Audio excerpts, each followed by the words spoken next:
This is the Fuji X100VI. Je suis sexy, genre je sais pas. Monte dans l'avion direct. So I've had this.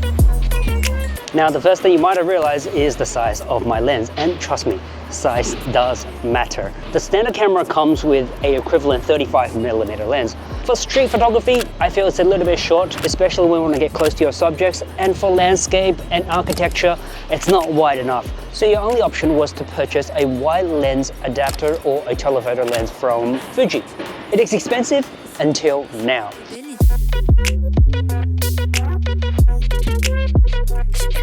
What I'm using is the Voltrox TCL. It is a 50mm equivalent. They also come in a 28mm wide lens. So it depends on what you want. It's basically screw on and ready to go. Just like the original lens from Fuji, it's automatically registered or recognized by the camera, as you can see by the logo up top. All the features works perfectly fine. The build quality is great. I think this is aluminum.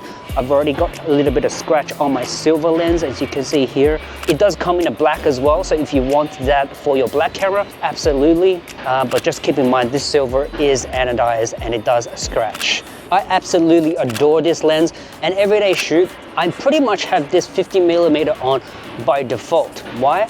Because I can get shot just like these. It really makes your everyday street shoot a lot easier. You don't have to get up close to your subject. And if you're attending an event like I have, you want the extra length. Now, a little tip, if you don't have the lens, the Fuji does come with a digital crop, which crops your photos, but for social media or just everyday use, I think it's more than capable given the size of the images itself. What I like to use is have this camera, and if I want the extra length, I use the digital crop by just turning the ring up here, and it becomes a 75 or 100mm. And of course, you can do this on the original lens as well. At 35mm, it becomes a 44 and a 50, I believe, at maximum crop.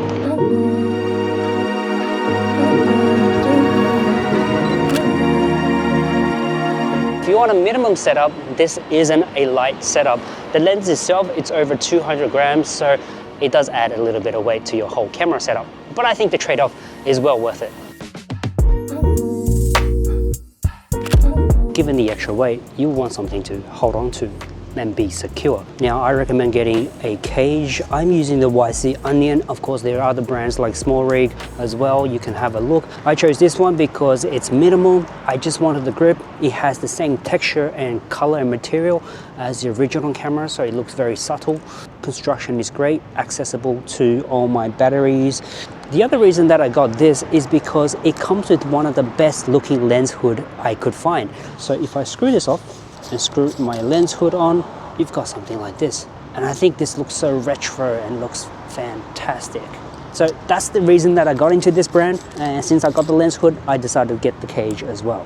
It does come in a black color as well. So if you have a black camera, you could get the cage.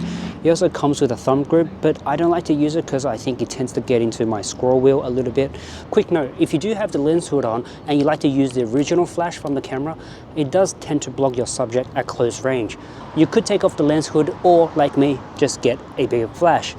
So let's talk about the flash. By the way, that's elephant trunk, I think. For a long time, I wanted something compact, small, and versatile for my Fuji camera. Fuji actually used to make a similar flash like this in the early 90s until it was discontinued, until now, sort of. See, this is the Godox IT30 Pro.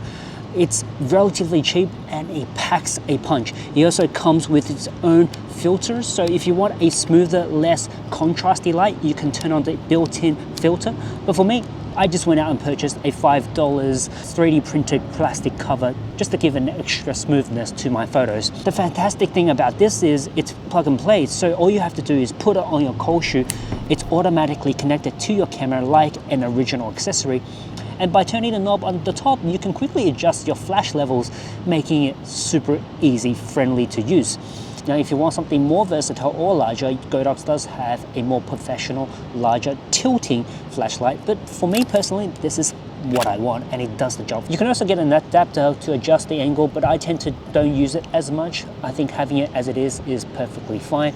It charges via USB-C, which I haven't really had to charge after like a week of use. It has a safety switch to lock onto your camera so you don't have to worry about falling out. And apart from that, I have no complaints. definitely recommend it.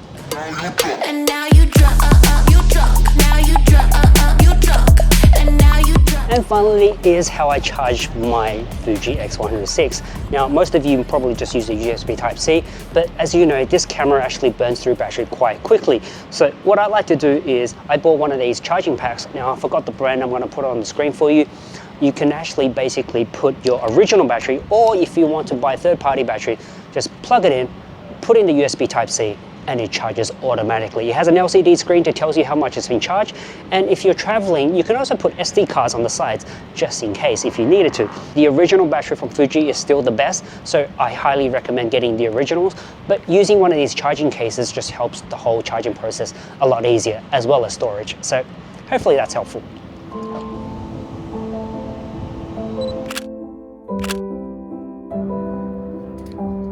Another thing I like to use is the strap. You can see here, this is the PGI Tech quick release strap. I like to put it on my wrist. I don't like to hang around my neck. It's just very easy to use. It's adjustable, and if I wanted to, I could just quickly take it off via the quick release. All photos shot on today's video are using my own recipe, so I will be showing this in the coming future episodes. If you want to see that, let me know in the comments. My name is George, where I do unsponsored tech and experience reviews that I actually use. And until next one, I'll see you there. Oof.